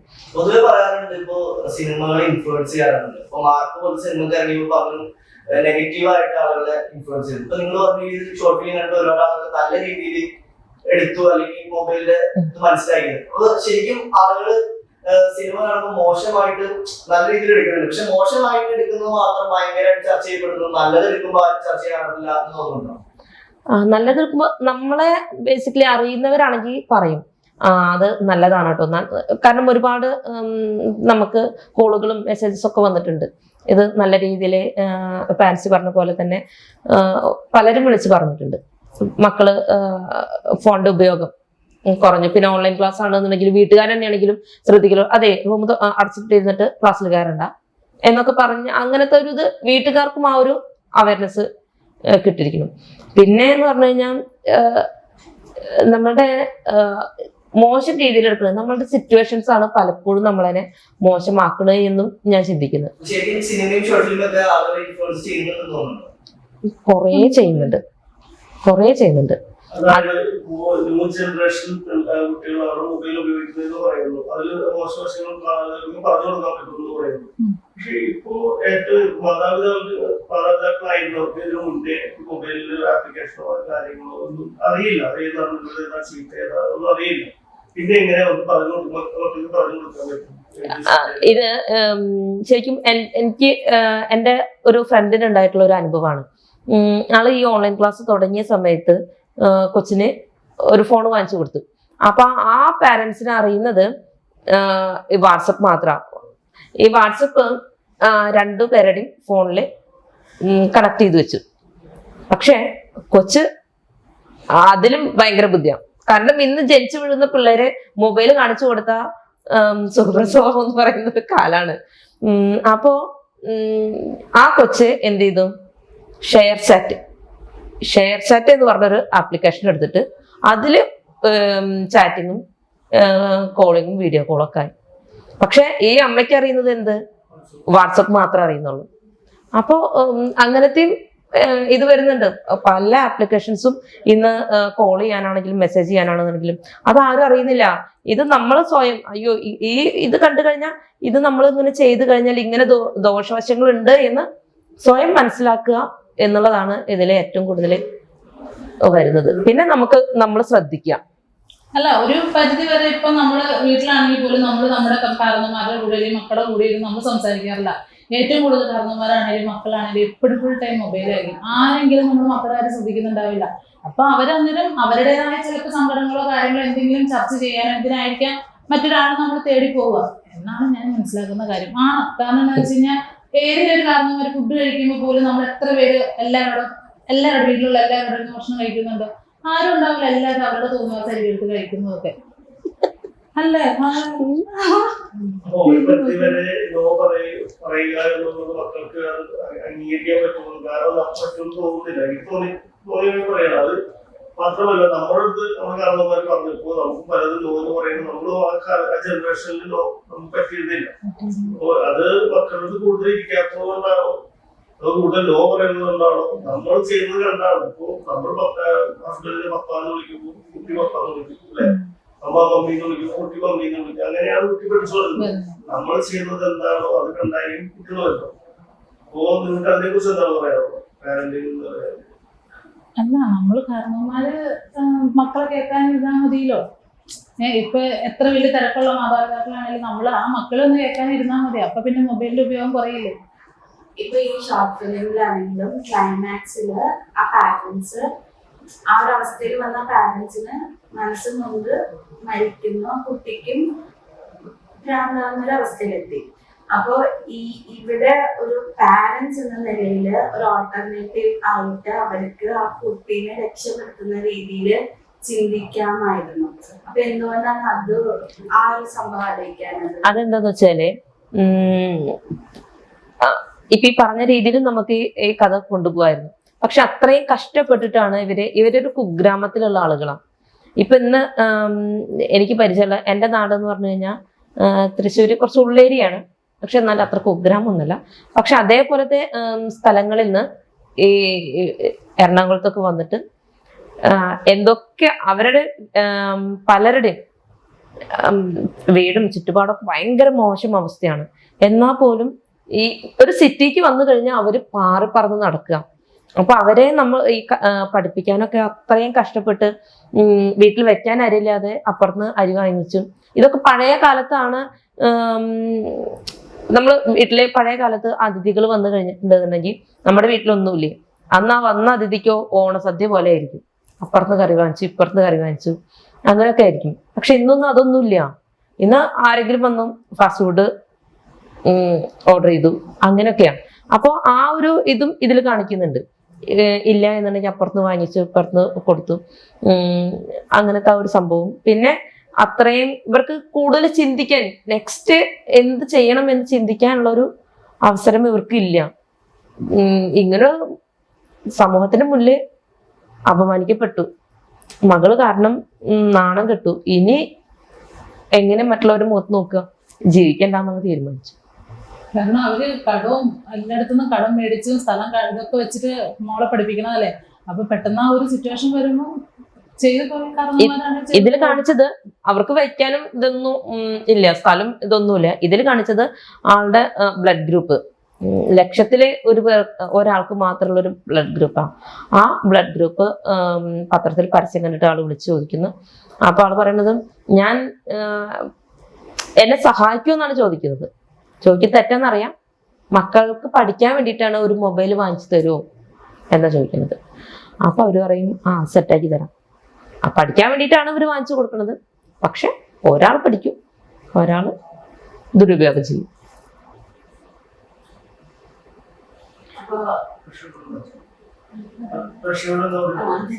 പിന്നെ അതിനു മുന്നേ ഇതിൽ അഭിനയിച്ച വേറെ ഒരു കൊച്ചുണ്ട്, കിങ്ങിണി കൃഷ്ണനന്ദ. ആള് പഠിച്ച സ്കൂളുകാരൊക്കെ ഒരുപാട് ഏറ്റെടുത്തൊരു സംഭവമാണ് കേട്ടോ. ആരക്കുഴ സ്കൂളാണ് ആള് പഠിച്ച സ്കൂളാണ്.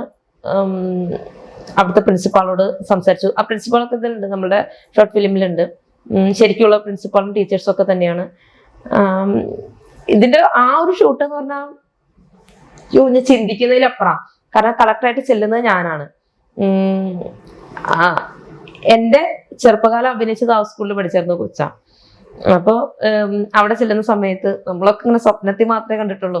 അപ്പുറത്തും ഇപ്പുറത്തും കുറേ പിള്ളേര് നമ്മൾ കയറി ചെല്ലുന്ന സമയത്ത് കൈയടിക്കണു, എഴുന്നേറ്റ് നിൽക്കണം.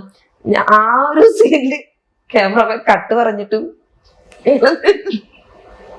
നിന്നില്ല. ഞങ്ങൾ പോയി. കാരണം അത്ര ശരിക്കും കളക്ടർ ആയിപ്പോയി. അവിടേക്ക് കയറി ചെല്ലുന്ന സമയത്ത് പ്രിൻസിപ്പാളും ടീച്ചേഴ്സും ഒക്കെ എഴുന്നേറ്റ് നിൽക്കുക.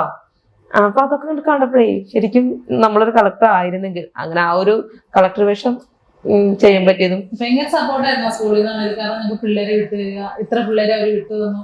ഭയങ്കര പിള്ളേരാണെങ്കിൽ ഭയങ്കര സപ്പോർട്ട്. ഞങ്ങൾ പറയുന്നതിലൊക്കെ കേട്ടു. ഭയങ്കര ഇതായിരുന്നു.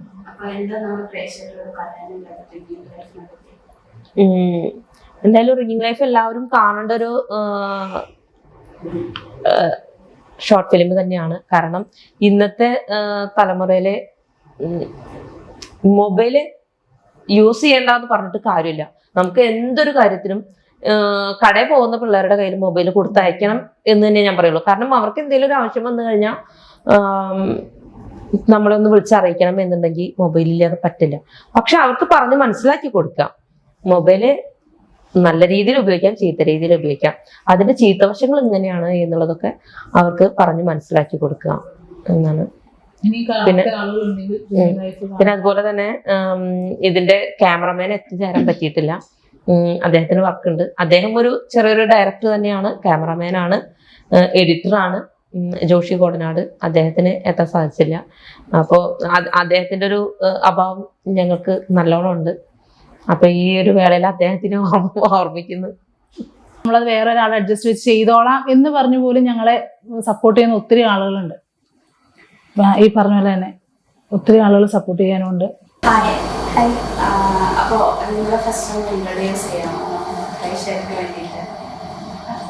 ഹായ്, എൻ്റെ പേര് പാർവണ ദാസ്. എൻ്റെ വീട് പാലക്കാടാണ്. ഞാനിപ്പോൾ 8ൽ പഠിക്കുന്നു. Thank you. എൻ്റെ പേര് ശ്രീകുമാർ. പെരുമാറാണ് വീട്. ബസ് ഡ്രൈവറാണ്. പിന്നെ ചെറിയ ഇതുപോലെ അടച്ചായിട്ട് കൊണ്ട് പോകുന്നു. എങ്ങനെയാണ് റിംഗിങ് ലൈഫ് എന്ന ഷോർട്ട് ഫിലിമിലേക്ക് എത്തുന്നത്? ആദ്യം ഞാൻ ഫാഷൻ ഷോയിൽ കൂടെയാണ്. മിടുക്കിക്കുട്ടി സീസൺ 3 അതിലെ ടൈറ്റിൽ വിന്നർ ആയിരുന്നു. അതിലേക്കൂടെ 2-3 സിനിമയിൽ കയറി. അങ്ങനെയാണ് പിന്നെ ഇതിൽ ഈ ഒരു റിംഗിങ് ലൈഫിൽ കയറി.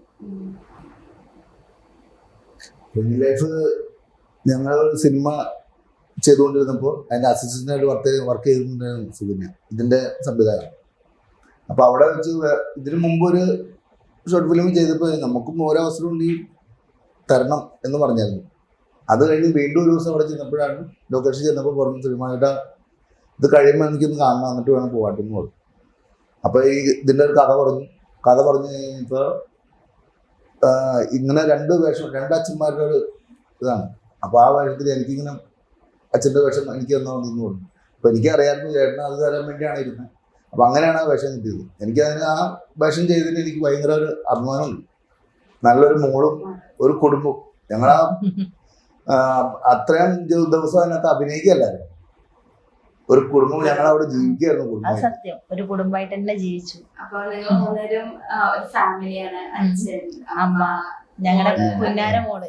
അപ്പൊ നിങ്ങളുടെ ക്യാരക്ടേഴ്സിനെ പറ്റി കൂടുതൽ പറയാം. എങ്ങനെയാണ് ഈ റിംഗിങ് ലൈഫിലൂടെ നിങ്ങൾ എത്തുന്നത് എന്നുള്ളത്? ഈ ഫോണ് ഉപയോഗിച്ച് ചതിക്കുഴിയാണ്. അത് നല്ലതായിട്ടും ചീത്തയായിട്ടും ഉപയോഗിക്കാൻ പറ്റും.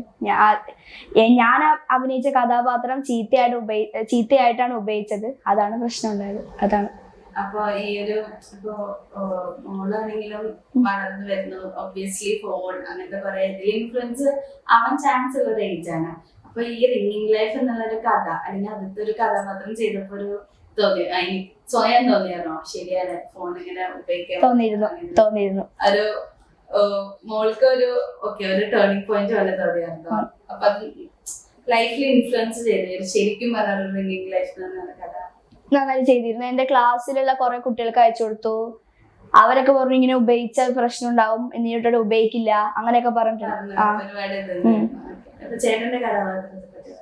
എന്റെ കഥാപാത്രത്തിന് നമ്മള് ദാരിദ്ര്യം പിടിച്ചൊരു കുടുംബമായിരുന്നു.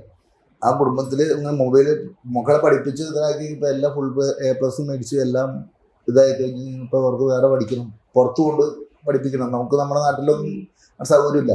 ആ പുറത്തു കൊണ്ട് പഠിപ്പിക്കാൻ വേണ്ടി പാടുപെട്ട് രണ്ടച്ഛന്മാരും ഒരുപാട് കഷ്ടപ്പെട്ടിട്ടാണ് മക്കളെ കൊണ്ടാക്കുന്നത്. വീട്ടിൽ നിന്ന് ഒരു ദിവസം പോലും പിരിഞ്ഞു നിൽക്കണില്ല. അവരെ വേറെ സ്ഥലത്ത് കൊണ്ടുപോയി നിർത്തിയിട്ട് പോകുന്ന ഒരു രംഗമൊക്കെ ഉണ്ട്. അത് നമുക്ക് സഹിക്കാൻ പറ്റില്ല. സ്വന്തം മക്കളെ കൊണ്ടൊന്നും നിർത്തുന്നില്ലേ? സത്യം, ഒരു സ്വന്തം മോളെ എങ്ങനെയാണോ നമ്മള് മറ്റൊരു സ്ഥലത്തേക്ക് മാറ്റി നിർത്തുക, അന്നേരം ഉണ്ടാവുന്ന ആ ഒരു ഫീല് ശരിക്കും ഞങ്ങൾക്ക് അത് അവിടെ അനുഭവപ്പെട്ട്. അത് മോളാണെങ്കിലും അഭിനയിക്കല്ലായിരുന്നു ഞങ്ങളതിനകത്ത്, ശരിക്കും ജീവിക്കായിരുന്നു. അപ്പൊ ഈ കഥാപാത്രങ്ങൾ പറഞ്ഞു തരുമ്പോഴും ഒരുപാട് ഞങ്ങൾക്ക് പറഞ്ഞു തരേണ്ടി വന്നിട്ടില്ല. ഇത് ഇപ്പോഴും ഇത് ഓർക്കുമ്പോ ഭയങ്കര സങ്കടമാണ്. അതിനകത്ത് അഭിനയിച്ചത് ഓർക്കാൻ തോന്നുന്നു. അത് കണ്ടപ്പോ കുറെ ആൾക്കാർ പറഞ്ഞപ്പോ ഞങ്ങളത് കണ്ടിട്ട് കരഞ്ഞു, ഈ കഴിഞ്ഞ ദിവസം ഞാൻ ബസ്സിൽ പോണ ഒരുപാട് സ്ഥിര യാത്രക്കാരുണ്ട്. ഇവർക്കൊക്കെ ഞാൻ അയച്ചു കൊടുത്തിട്ടുണ്ട്. ഇവരൊക്കെ അയച്ചത് കണ്ടു കഴിഞ്ഞിട്ട് എല്ലാവരും പറഞ്ഞു മരിക്കണ്ടായിരുന്നു കേട്ടോ. അവസാനം മരിക്കാനുണ്ടപ്പോ ഞങ്ങൾക്ക് സങ്കടം വന്നു. ഇത് മക്കളും കാരണന്മാരും ഒരുമിച്ചിരുന്ന്, പ്രത്യേകിച്ച് അമ്മമാരും പെൺമക്കളും ഒരുമിച്ചിരുന്ന് ഒരു കുടുംബത്തിലിരുന്ന് കാണുന്ന സംഭവമാണ്. ഭക്ഷണം കഴിക്കാൻ പോണ, സ്ഥിരമായിട്ട് ഭക്ഷണം കഴിക്കാൻ പോണ ഹോട്ടലുണ്ട്. അവിടെ ഒരു ചേച്ചി, ആ ചേച്ചിക്ക് ഇത് അയച്ചു കൊടുത്തു, ഇതൊന്ന് കാണണം നിങ്ങൾ, കണ്ടിട്ട് പെൺമക്കൾക്ക് ഇല്ലേ ഇതൊന്ന് അവരുടെ കൂടെ ഇരുന്ന് കാണണോട്ടോ എന്നിട്ട് പറയുന്നു. എൻ്റെ വീട്ടിൽ എൻ്റെ മോളെന്തിനും ചെയ്യുമ്പോൾ ഞാൻ പറയാറുണ്ട്, മോനെ അച്ഛൻ്റെ റിംഗ് ലൈഫ് പോലെ ആക്കോ ഇല്ല അച്ഛാ. എനിക്കത് കണ്ടപ്പോ പോലെ അതിനും ഇങ്ങനെ ഓരോ തോന്നലുകളാണ്. ഇപ്പൊ ഫോണിൽ വേറെ സാധനങ്ങളും നോക്കലൊന്നുമില്ല. എന്നിട്ട് ഈ എന്താണ്ട് കളിക്കുന്ന സാധനമുണ്ട്, അതല്ലാണ്ട് വേറെ ഒരു ഫോണിൽ കളിക്കുന്നില്ല. കുടുംബമായിരുന്നു, അതാണ് ആ കുടുംബമായിരുന്നു. ഇതെന്റെ ഫേക്ക് അമ്മയായിരുന്നു, ഫേക്ക് അച്ഛനും അങ്ങനെയായിരുന്നു. എവിടെ വെച്ച് കണ്ടാലും ഓടി വരും ഫേക്ക് അച്ഛ, ഫേക്ക് അമ്മ. അപ്പൊ ഈ റിംഗിങ് ലൈഫ് എന്ന് പറഞ്ഞ ഷോർട്ട് ഫിലിം അല്ലാണ്ട് നിങ്ങൾ വേറെ എന്തെങ്കിലും ഒരു ഷോർട്ട് ഫിലിം അല്ലെങ്കിൽ ഫിലിം എന്തെങ്കിലും ചെയ്തിട്ടുണ്ടോ? ഇപ്പൊ ചെയ്ത് തീർന്നിട്ടുണ്ട്. യുവാക്കൾ എന്ന് പറഞ്ഞൊരു സിനിമ അത് ചെയ്തു. പിന്നെ വേറെ 2-3 അത് തുടങ്ങി, മഴ കാരണം തുടങ്ങാണ്ടിരിക്കുന്ന. പിന്നെ ഒരു വെബ് സീരിയൽ ഉണ്ടായിരുന്നു, അതിനകത്ത് വില്ലൻ വേഷമായിരുന്നു. പിന്നെ ഇപ്പൊ മഴ തുടങ്ങുമായിരിക്കും. അപ്പൊ മഴയുടെ കൊണ്ടാണ് തുടങ്ങാത്തത്, കാരണം ഇടയ്ക്ക് വെച്ച് നിർത്തേണ്ട വരരുതെന്നും പറഞ്ഞു. ഞാൻ ഫാഷൻ ഷോ ചെയ്തിരുന്നു, പരസ്യം കുറച്ച് ചെയ്തിട്ടുണ്ടായിരുന്നു. പിന്നെ 2-3 പടം കഴിഞ്ഞു. ശേഷം മൈക്കിൾ ഫാത്തിമ, പിന്നെ pan Indian story VC Abhilash ആയിരുന്നു ഡയറക്ടർ, വിഷ്ണു കൃഷ്ണന്റെ.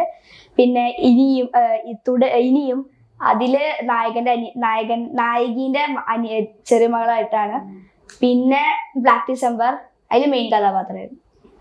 അപ്പൊ അപ്കമിങ് ആയിട്ട് പറയാനുണ്ട്, എങ്ങനെ നിങ്ങൾക്ക് ഏറ്റവും വലിയ ആഗ്രഹം സിനിമയിൽ എത്തണം എന്നായിരുന്നു? സിനിമയിൽ എത്തണം എന്ന് ആഗ്രഹമൊന്നും ഉണ്ടായിരുന്നില്ല. ഇപ്പൊ ഇതൊക്കെ ഓരോന്ന് ചെയ്ത് കഴിഞ്ഞപ്പോ ആഗ്രഹമുണ്ട്. ഞാൻ എന്നെ ഒരുപാട് പേര് കളിയാക്കിയിട്ടുണ്ട്. ഈ പണി കളഞ്ഞിട്ട് ഈ പണിക്ക് പോകണമെന്നും പറഞ്ഞു. ഇനി അങ്ങനെ പോയി കഴിഞ്ഞാൽ വണ്ടിയിൽ വേറെ ആളെ നോക്കേണ്ടി വരും, എന്നൊന്നും ആളെ അന്വേഷിച്ച് നടക്കാൻ പറ്റില്ല എന്നൊക്കെ പറഞ്ഞു. ഞാൻ പറഞ്ഞു വേറെ ആളെ ഓടിപ്പിക്കണമെങ്കിൽ ഓടിപ്പിച്ചോ, എനിക്ക് അതിന് ബുദ്ധിമുട്ടില്ല, പക്ഷെ ഇങ്ങനെ ഒരു അവസരം കിട്ടി ഞാൻ പോകും. അതിപ്പോ എനിക്ക് എൻ്റെ ഒരു എവിടെ എന്തെങ്കിലും രക്ഷപ്പെടുന്ന എൻ്റെ മനസ്സിലൊരു ആഗ്രഹം ഇതുണ്ട്. ഞാൻ അതുകൊണ്ട് നിങ്ങളുടെ വണ്ടിയിൽ വേറെ ആളെ ഏൽപ്പിച്ചാലും ഞാൻ പോകുന്നു. വണ്ടി പോകുമ്പോ തന്നെ ഇതുപോലത്തെ ഒരുപാട് അനുഭവങ്ങളും കഥകളും കാര്യങ്ങളും കേട്ടിട്ടുണ്ടാവും, അവരൊക്കെ പറഞ്ഞിട്ടുണ്ടാവും. അപ്പൊ അതില് ഇതുപോലത്തെ എന്തെങ്കിലും അനുഭവങ്ങളോ കാര്യങ്ങളോ ഒക്കെ ഉണ്ടായിട്ടുണ്ടോ? ഇതുപോലത്തെ അനുഭവം എന്ന് പറഞ്ഞാൽ ഇപ്പൊ ഈ റിയൽ ലൈഫിന്റെ പോലത്തെ അനുഭവം ആരും പറഞ്ഞു കേട്ടിട്ടില്ല. കാരണം ഇതിപ്പോ പണ്ട് ഉണ്ടായിരുന്ന കഥയാന്നൊക്കെ പറഞ്ഞു പലരും. പക്ഷേ ഈ കഥയ്ക്ക് നിങ്ങൾ കണ്ടു കഴിഞ്ഞിട്ട് കഥയ്ക്കും കഥാപാത്രത്തിനും എല്ലാത്തിനും വ്യത്യാസമുണ്ട്. പണ്ടുണ്ടായത് മൊബൈലൊന്നും ഇല്ല, അല്ലാണ്ട് പെൺമക്കൾ അങ്ങനെ ഇങ്ങനെ പോയി എന്നൊക്കെ ഉള്ള ഇത് മാത്രമേ ഉള്ളൂ. ഇതെന്ന് പറഞ്ഞിട്ടുണ്ടെങ്കിൽ ഒരു ഫോൺ യൂസ് ചെയ്തിട്ടുണ്ടെങ്കിൽ അത് ഉപയോഗിക്കുന്ന രണ്ട് രീതിയിലുള്ള സംഭവം കാണിച്ചത്. മൊബൈലാണ് ഇപ്പൊ എല്ലാവരും ലോകത്തിന് എനിക്ക് വരുമ്പോൾ ഇതാണ് പിടിച്ചിട്ടാണ്. അത് നല്ലതിനുമാണ്. നല്ല രീതി എന്ന് ഉദ്ദേശിച്ചത് നമ്മൾ അനാവശ്യമായിട്ടുള്ള ഒന്നുമില്ല, നമുക്ക് അത്യാവശ്യം വേണ്ട കാര്യങ്ങൾ അറിയാനും ഇതിപ്പോ ഉള്ള സംഭവമാണ് ഇത് മൊബൈല്. എല്ലാം പുതിയ പുതിയ കാര്യങ്ങളാണല്ലോ വരുന്നത്. എല്ലാ ആൾക്കാരായാലും പുതിയ പുതിയ കാര്യങ്ങളിലേക്ക് പോകും. പ്രത്യേകിച്ച് കുട്ടികളായി കഴിയുമ്പോൾ പുതിയ അപ്ഡേറ്റ് ചെയ്ത അപ്ഡേഷൻ ആവും. അതായത് പുതിയത് എന്താണെന്ന് നോക്കുന്നതായിരിക്കും. അതിൽ നിന്ന് പോകുമ്പോൾ റോങ് ഇൻഫർമേഷൻ കിട്ടാത്തത്, അതായത് റോങ് ഇൻഫർമേഷൻ കിട്ടുന്നത് അത് സിനിമ ഫ്രണ്ട്സിൽ നിന്നാണോ എന്ന് തോന്നിയിരുന്നു. അതായത് നമുക്ക് നെഗറ്റീവ് വീട്ടിലെ പ്രശ്നങ്ങളാണ് കുടുംബത്തിൽ. അവര് ഒരു ഫോൺ ഉപയോഗിച്ച് മാറുന്നതിന്റെ എന്റർടൈൻമെന്റ് അവരുടെ സമയങ്ങളായിരുന്നു. അതുപോലെ ഫ്രണ്ട്സ് ഉണ്ടാവും, അവരിൽ നിന്നും കിട്ടുന്നത് എവിടെ നിന്നാണ് കുട്ടികളെ വഴുതി പോകുന്നത്. അല്ല, ഇത് ഫോണിൽ ചിലപ്പോ പുതിയ പുതിയ ആപ്പുകളും കാര്യങ്ങളൊക്കെ വരുമ്പോ ചിലപ്പോ ചെക്ക് ചെയ്ത് ചിലപ്പോ ഒരു ഹാരായിട്ട് തോന്നിയിട്ടുണ്ടാവും. പിന്നെ അത് മറ്റുള്ള കൂട്ടുകാരോട് കൂടി അങ്ങനെ എടാ എന്നെ പോലെ കാര്യമുണ്ട് അല്ലെങ്കിൽ എന്നെ പോലെ കാര്യമുണ്ടേ എന്ന് പറഞ്ഞിട്ട് ചിലപ്പോൾ അവരും ആ രീതിയിൽ നോക്കി കണ്ട് അങ്ങനെ ആയിപ്പോവും. ഇതില് 2 മക്കളുണ്ട്. ഒന്ന് ഇവളുടെ ഫ്രണ്ടായിട്ട്, അന്ന് ഫ്രണ്ടല്ല ഏട്ടനെ മക്കളായിട്ടാണ്. പക്ഷെ അതില് മറ്റേ മോള് ഫോണ് യൂസ് ചെയ്യുന്നത് നല്ല കാര്യത്തിന് മാത്രമായിട്ടാ. ആ കുഞ്ഞ് പഠിക്കാൻ വേണ്ടിയിട്ട് മാത്രമാണ് ഫോൺ യൂസ് ചെയ്യുന്നത്. അപ്പോഴും ആ കുഞ്ഞ് ഇവളെ വിലക്കുന്നുണ്ട്, പാടില്ല എന്ന് പറഞ്ഞിട്ട്. പക്ഷെ അതിനെ അതിജീവിച്ചിട്ട് ഞങ്ങളെ പുന്നാര മോള് കുരുത്തക്കേട് കളിക്കണതാ. പാർവണദാസ്. എന്തോ തോന്നുന്നു മാതാപിതാക്കളിൽ നിന്നാണോ, അത് പുതിയ ഫോൺ കൈ കിട്ടുന്നുണ്ടോ, അത് പുതിയ പുതിയ കാര്യങ്ങൾ അറിയാനുള്ള ആഗ്രഹം കൊണ്ടാണോ, അത് ഫ്രണ്ട്സിൽ നിന്നാണോ, എങ്ങനെയാണ് കുട്ടികൾ ഇതിലേക്ക്? ഒന്നാമത് ഫ്രണ്ട്സിന്റെ കയ്യിൽ നിന്നും ആവാം. പുതിയൊരു അപ്ഡേഷൻ ഓരോന്ന് വരുമ്പോൾ നമുക്ക് ഒന്ന് ഉപയോഗിക്കാൻ തോന്നും. ഉപയോഗിക്കുമ്പോഴാണ് ഇങ്ങനത്തെ പ്രശ്നങ്ങൾ വരിക. അത് നമുക്ക് ഉപയോഗിക്കുമ്പോൾ മോശമാണെന്ന് തോന്നി. അതിനെ നിയന്ത്രിക്കാൻ പാർവണദാസിന്റെ അഭിപ്രായത്തിൽ മാതാപിതാക്കളാണോ കൂടുതൽ നല്ലത്, അതോ ഫ്രണ്ട്സ് തന്നെയാണോ, അതോ സ്വയം തിരിച്ചറിവ് നിങ്ങൾക്ക് ഉണ്ടാവില്ലല്ലോ നല്ലതാണോ ഇല്ലയോ എന്ന് അറിയാൻ പറ്റില്ല. അപ്പൊ അതിലെന്താണ് അഭിപ്രായം? മാതാപിതാക്കളായിരിക്കും എന്തായാലും മാറ്റി നിർത്തുക. ഫോണിനെ ഉപയോഗിക്കാൻ പാടില്ല. ചീത്തയും നല്ലതും മാതാപിതാക്കളാണ് പറഞ്ഞു തരിക. മാതാപിതാക്കൾക്ക് ഇങ്ങനെ അറിയാൻ പറ്റും നമ്മൾ നോക്കുന്ന കാര്യങ്ങൾ നല്ലതാണെന്ന് വെച്ചിട്ടല്ലോ, നമ്മളത് അങ്ങനെ ആവില്ല, നമ്മളങ്ങനെ പോവില്ല എന്ന് പറഞ്ഞാലും വീട്ടിൽ അവരങ്ങനെ സംസാരിക്കുമല്ലോ. അവര് പറയുമ്പോൾ ഒരു വിലക്കായിട്ടല്ല, എന്താണ് ഇങ്ങനെ പറയുന്നത്, എന്താണ് എന്നോട് അതിൽ നിന്ന് പ്രോത്സാഹിപ്പിക്കേണ്ടതെന്ന് ചോദിക്കുമല്ലോ. അപ്പൊ എന്താണ് തോന്നുന്നത്, എന്താണ് പുതിയ ആളുകൾ ഈ മാതാപിതാക്കൾ പലതും വേണ്ട, അത് എടുക്കരുത്, അങ്ങനെ ചെയ്യരുത്, അങ്ങനെ പോകരുതെന്നൊക്കെ പറയുമ്പോൾ എന്താണ് പറയാനുള്ളത്? ഈ അങ്ങനെ പറയുമ്പോൾ അത് ശരിയാണെന്നാണോ അതോ തെറ്റാണെന്നാണോ? ചില സമയത്ത് തെറ്റായിട്ടും തോന്നാറുണ്ട്, ചില സമയത്ത് ശരിയായിട്ടും തോന്നാറുണ്ട്.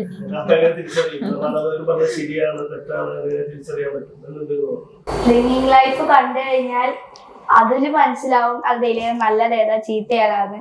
കാണാത്തവര് കാണാം, എന്നാലേ മനസ്സിലാവുള്ളൂ.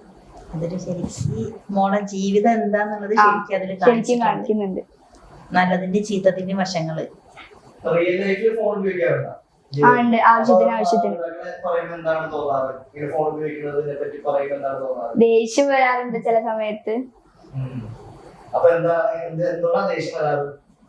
ഫോണിൽ ഇങ്ങനെ അഡിക്റ്റ് ആയി എനിക്ക് ഇഷ്ടമില്ലാത്ത കാര്യങ്ങൾ പറയുമ്പോഴാണ് ദേഷ്യം വരുന്നത്.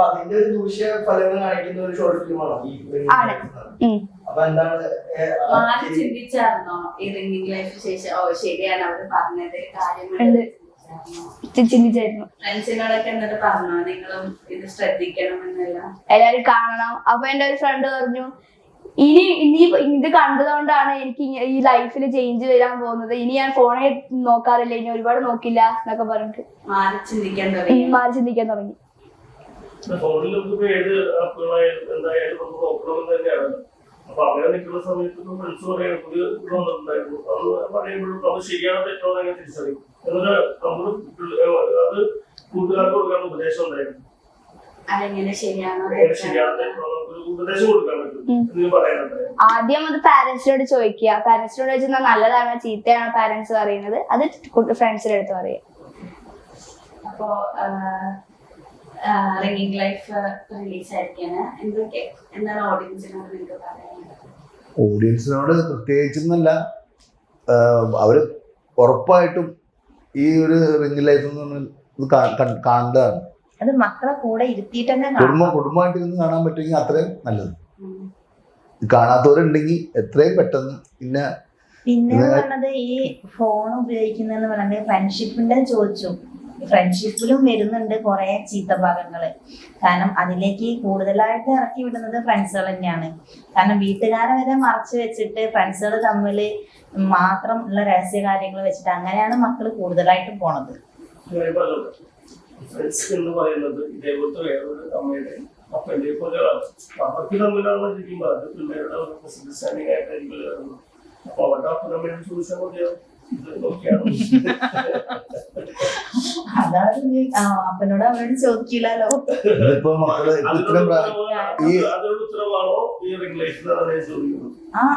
അതിനുള്ള ഉത്തരവാണോ ചോദിച്ചാൽ ശരിക്ക് അച്ഛനോടും അമ്മനോടും മക്കൾ ചോദിക്കുന്നില്ല. പക്ഷെ ചില മക്കള് അച്ഛനോടും അമ്മനോടും അത് ചോദിച്ച് മനസ്സിലാക്കുന്നുണ്ട്. രണ്ട് വിഭാഗമായിട്ട് തന്നെയാണ് ഇപ്പൊ മക്കളുടെ ജീവിതം മുന്നോട്ട് പോയിക്കൊണ്ടിരിക്കുന്നത്. നമ്മളിപ്പോ സാധാരണയായിട്ട് മലയാളികൾ പറയാറ് എപ്പോഴും കൂട്ടുകാരൻ ചീത്തയാക്കി കൂട്ടുകാരൻ മാതാപിതാക്കൾ ചീത്തയാക്കി ചോദിക്കുമ്പോൾ അവർ പറയും അതൊരു കൂട്ടുകെട്ടാണ് പ്രശ്നം എന്നാണ് പറയുന്നത്. അപ്പോ ഈ ഷോർട്ട് ഫിലിം എന്നുള്ളത് ശരിക്കും മാതാപിതാക്കളൊപ്പിട്ട് കാണുന്നതാണ് പറഞ്ഞത്. അപ്പൊ അതിനെ കുറിച്ച് പറയുമ്പോൾ എന്തെങ്കിലും നമ്മൾ കാണുമ്പോൾ മാതാപിതാക്കൾ പറയുന്നത് ശരിക്കും തെറ്റോ തീരുമാനത്തോട് ഉണ്ടാവും. അങ്ങനെയാണോ ഷോർട്ട് ഫിലിം? അത് തന്നെയാണ് സത്യം.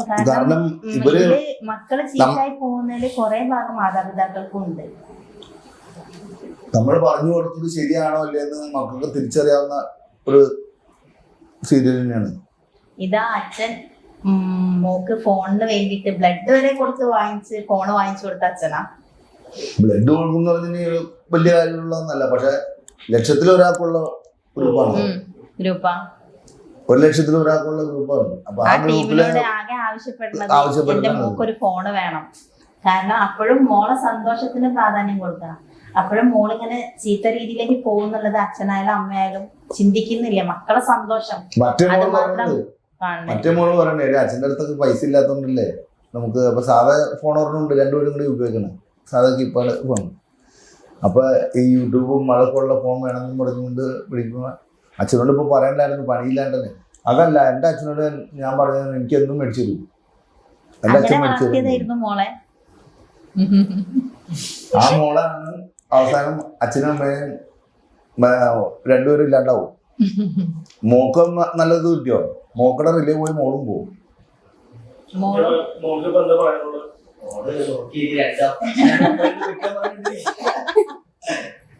എല്ലാവരും റിംഗിങ് ലൈഫ് ഷോർട്ട് ഫിലിം കാണണം. പാരന്റ്സിനോട് ഇരുന്ന് കാണാൻ തന്നെയാണ് വേണ്ടത്.